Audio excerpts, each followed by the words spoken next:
আজকাল মাকে মোবাইল শেখাতে গিয়ে আমরা যতটা বিরক্ত হই, ছোটবেলায় বর্ণমালা শেখাতে গিয়ে মা যদি ততটা বিরক্ত হতেন, তাহলে আমাদের শিক্ষিত হওয়াই হতো না।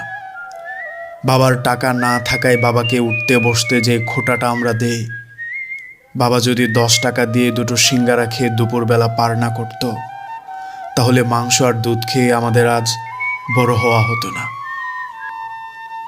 আজকাল আমরা বাবাকে প্রেশার দিয়ে ডিএসএলআর আদায় করে নিয়ে ফেসবুকে বায়ু দেই, লাইফ মিনস ইজ ফটোগ্রাফি। মাকে অনেকটা ধমক দিয়ে বাইক আদায় করে নিয়ে ফেসবুকে ছবি আপলোড দেই, ড্রাইভিং ইজ মাই প্যাশন। ঈদের আগে জোর করে টাকা আদায় করে ঈদের দিন ছবি আপলোড দেই, অ্যাটিটিউড ইজ এভরিথিং। বাবা মায়ের অবাধ্য হয়ে অন্যকে আমরা শোনাই, মাই লাইফ মাই রুলস। ছোটবেলায় স্কুলে পড়ানো হতো, দাঁত থাকতে দাঁতের মর্যাদা দেওয়া উচিত। প্রবাদটা বোধহয় বড় হলে আরেকবার পড়ানো উচিত। বাপ মা থাকতে তাদেরকে মূল্যায়ন করা উচিত।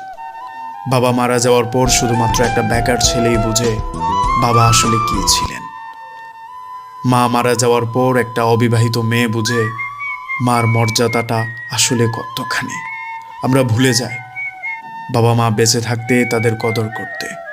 মারা যাওয়ার পর অন্য কাউকে গলদার চিংড়ি আর গরুর গোশত খাইয়ে কোনো লাভ